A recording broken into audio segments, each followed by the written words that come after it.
All of you are welcome to the 10th standard social science class. Today we are going to discuss the topic American War of Independence.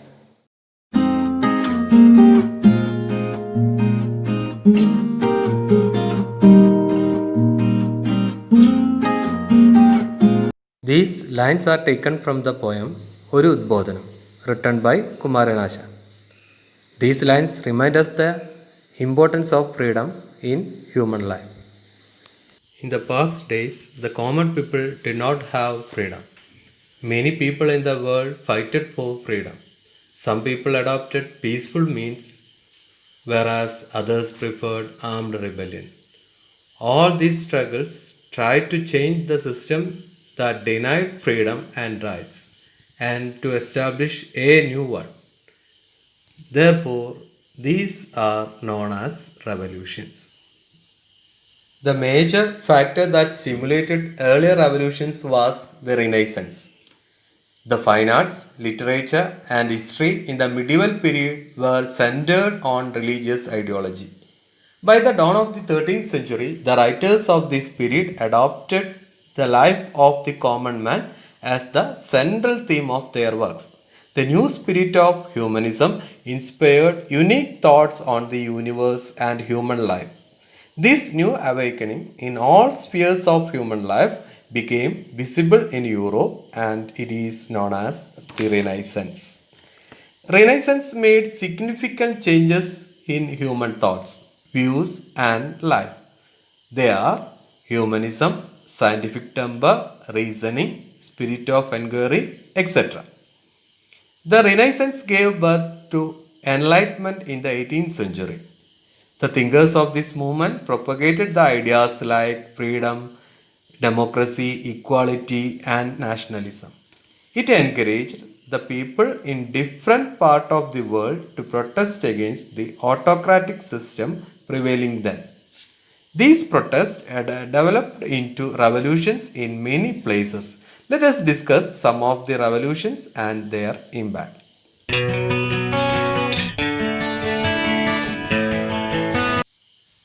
Now we are going through American War of Independence. No taxation without representation. This slogan was framed by James Otis. The slogan that thundered along different parts of North America in the 18th century. It was raised by the people of America as part of powerful agitation.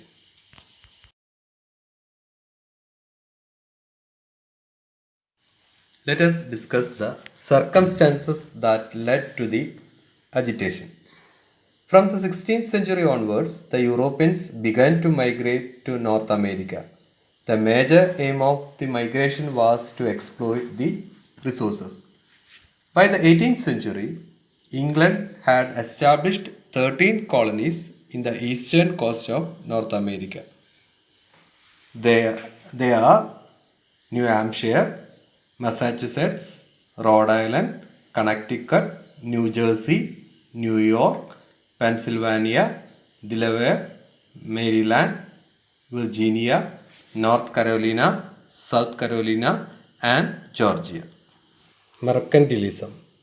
The British treated these colonies as centers for collecting raw materials for their industry and as market for selling their product.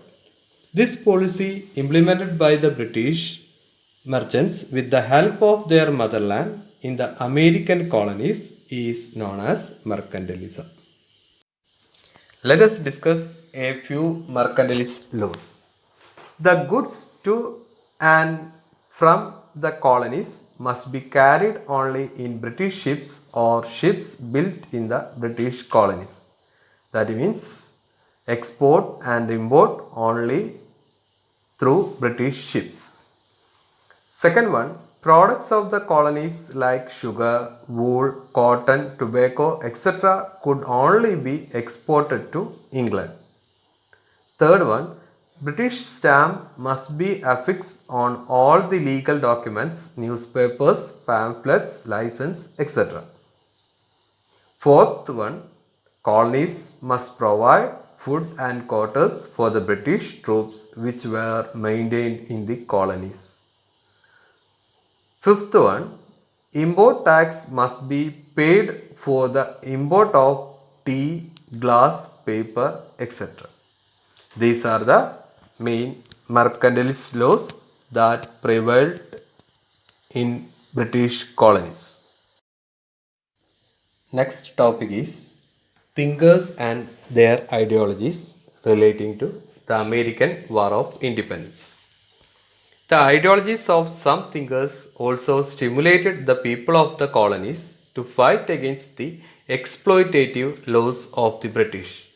Let us familiarize those thinkers and their ideologies. First one, John Locke. He was a famous thinker.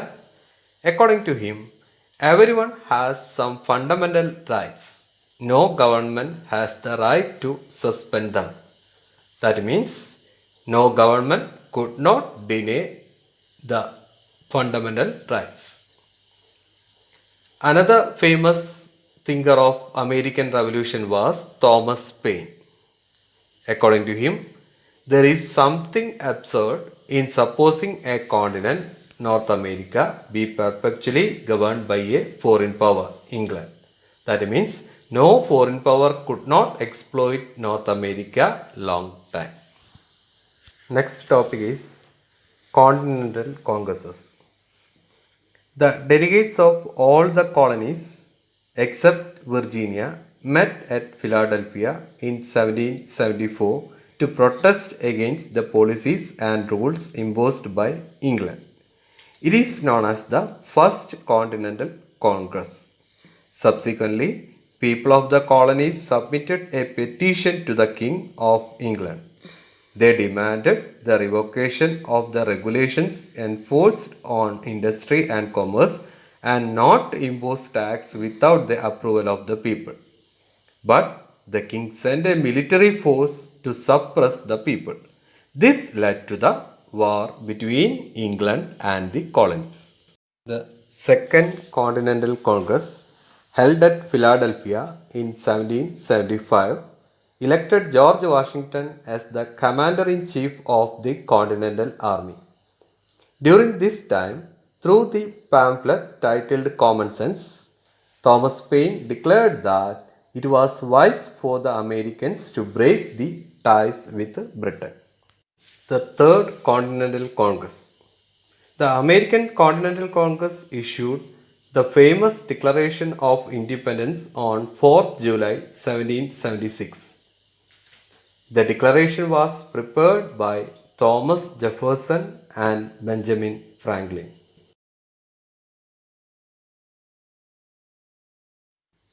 The war between England and the colonies in North America that began with the Declaration of Freedom ended in 1781.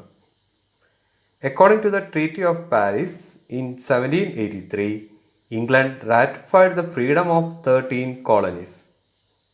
The Constitution Convention held at Philadelphia under the leadership of James Madison framed the American Constitution. George Washington became the first president of the United States of America. The last topic is the influence of American War of Independence.